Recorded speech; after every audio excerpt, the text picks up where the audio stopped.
Hi friends, இப்போ மகாநதி பார்க்க போகிற மகாநதியில் நம்ம காவேரிக்கு ரொம்ப உடம்பு சரியில்லாமல் இருக்க பார்த்தா நம்ம விஜயால் வீட்டில் இருக்க முடியல. சரின்னு சொல்லிட்டு கார் கொண்டு வந்து இங்கே விட்டுருச்சுங்கிறாரு. எப்படி கதவை டப்பன்னு கதவை தட்டுறாரு. கேட்டால் காற்றுல ஆடுறதா, ஏன் இப்படி ஆடுறது அப்படின்னு சொல்லிட்டு பயப்படுறாங்க நம்ம காவேரி. கடைசியில் பார்த்தா கதவை தட்டோன்னே திறந்தோடனே நீங்கள் எதுக்கு இங்கே வந்தீங்கன்னு சொல்லிட்டு கத்துது. ஏமா நான் உள்ளே வந்துடுறேன், அதுக்கப்புறம் கற்று அப்படிங்கிறாங்க. அதுக்கப்புறம் உள்ளே வந்தோடனே எதுக்கு வந்தீங்க, ஏன் வந்தீங்க, எப்படி வந்தீங்கன்னு சொல்லி கேட்க, கார் என்ன தன்னால் கூட்டு வந்து விட்டுருச்சுன்னு ஒரு கதை விடுறாரு. இது எப்படி தெரியுமா இருக்குது, இந்த காருக்குள்ளே பேய் இருக்குன்னு சொல்லுவாங்களே அதுவா, இது இருக்கலாம், அப்படியும் இருக்கலாம் அப்படிங்கிற மாதிரி ஆயிடுச்சு. கடைசியில் பார்த்தா என் பொண்டாட்டியை விட்டு என்னால் இருக்க முடியாது, no no no no no, நீ என்ன சொன்னாலும் நான் இங்கேருந்து போக மாட்டேன் அப்படின்னு சொல்கிறாங்க. சரி தொட்டுக்காமலாவது இருப்பா, அந்தாண்ட உட்காந்துருப்பா.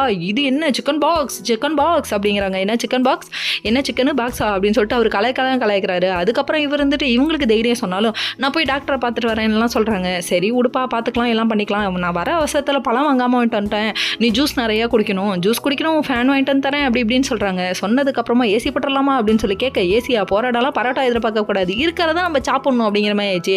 அதுக்கப்புறம் சரின்னு சொல்லிட்டு இவங்க ஃபேனும் நம்ம பழமும் வாங்கிட்டு வந்து கொடுத்துட்டாங்கன்னா பார்த்துக்கோங்க. மறுநாள் காலையில் விடிஞ்சதுக்கப்புறம் காவேரின்னு ஒரு கூக்குரல். இது யாருன்னே தெரியாமல் போய் கதவை திறந்துட்டார் நம்ம விஜய். திறந்தோடனே பார்த்தா காவேரியோட அம்மாங்க பேய் ஆட்டம் ஆடுறாங்க. ஐயோ காலையிலே மாமியார் மூஞ்சில் முழிக்கிறதா வேணாம் அப்படின்னு சொல்லிட்டு தெரிச்சு ஓடிட்டாங்க. கதவுக்கு பின்னாடி ஒளிய நம்ம காவேரியை எந்திரின்னு சொன்னால் எந்திரிக்கிறதில்ல.